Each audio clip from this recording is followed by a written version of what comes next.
is Election Day. Get out and vote. Join us on the phones this morning. A pleasure to visit with our next guest, the chairman of the state Republican Party here in the great state of Texas, Alan West. Good morning, sir. Welcome to the show. How are you today? Good morning, Chad. It's good to be with you and doing very well. Here at the state GOP headquarters in Austin, Texas, and got the day started out about 5 this morning with a good 4-mile run, so I'm ready to go. Well, excellent. Glad you could join us today. I know you've been all over the place already this morning talking about the election. How do you think things look here in the great state of Texas as far as Texas staying red?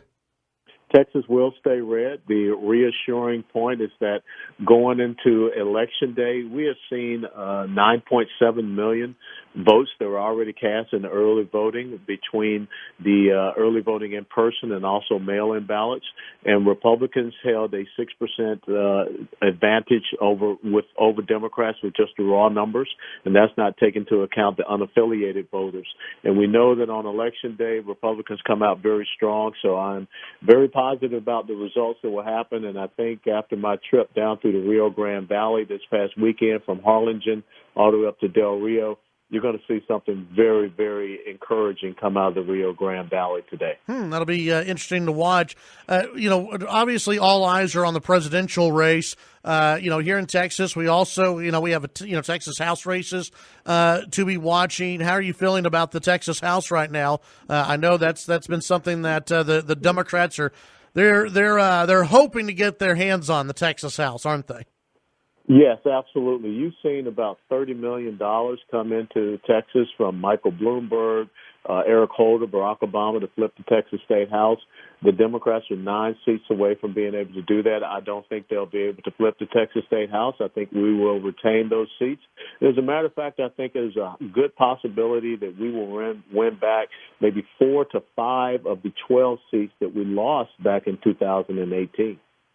Very interesting. When you talk to some of your counterparts across the U.S., what's the general mood right now for the president? A lot of folks think that this is going to be a very close race, that it may, hinge on Pennsylvania and about 5 other states out there. What's your gut feeling telling you right now? Well, I will tell you, some of my old friends back there in Florida where, I lived for 10 years and I was a member of Congress there. They're telling me that Miami-Dade County and Palm Beach County, incredible support for President Trump, and that's going to cause some real problems for the Democrats in Florida. If they can't win strong in those 2 out of the 3 bluest counties there in Florida, they don't have a chance, and so President Trump will carry Florida.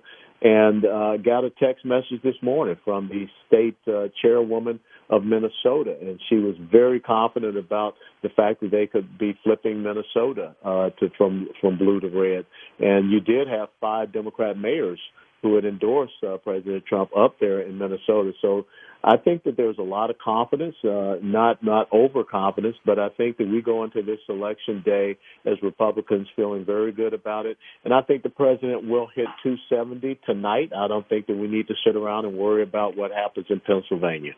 I'm with you. I think that the president, one way or the other, I think that we're going to know who the winner is tonight. I had a listener earlier who said this thing's going to go on for 6 weeks. I got to tell you, if it goes beyond Friday, I'm starting to get worried about the games that the left is going to start playing. I'm already worried about that. But yeah. I think we'll have a pretty clear idea tonight of who the winner is going to be. Yeah, the key thing, I've coined the phrase the margin of cheating. As long as you're above 4%, it makes it very difficult for them to go out and start finding ballots in, trunks of cars and in warehouses and things of this nature. We've done a good job here in Texas keeping an eye on the floating mail-in ballot applications. The big concern was down in Harris County, and I think we've kept them under wraps, and also Dallas County. So I think that this is going to be a good, fair election. There have been some hiccups, without a doubt, and we'll take care of that with our election integrity legislative priority going into the session next year.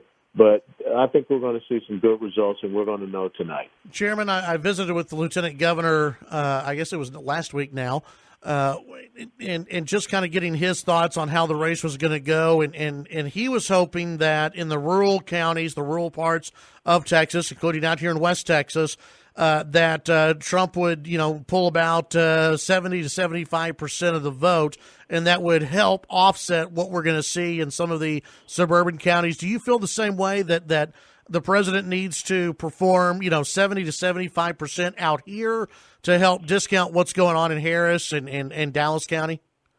Yeah, absolutely. One of the things I've been consistently saying is that our rural counties have to be nothing below 75%. And what we have done at the Republican Party of Texas, we've gone back and done the micro-targeting, looking at those precincts that 2, maybe 3 election cycles ago were red, but they have trended toward blue. And so we put a lot of emphasis there. And so we will be able to gain some ground in those Harris County, Dallas County, even here in Travis County, where I'm sitting at the GOP headquarters. And that will bode very well for us. Very good.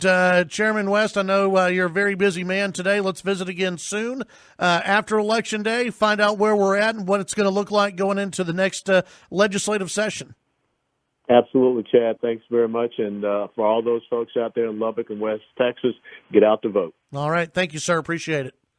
God bless. That's Chairman Alan West here on the Chad Hasty Show, News Talk KFYO.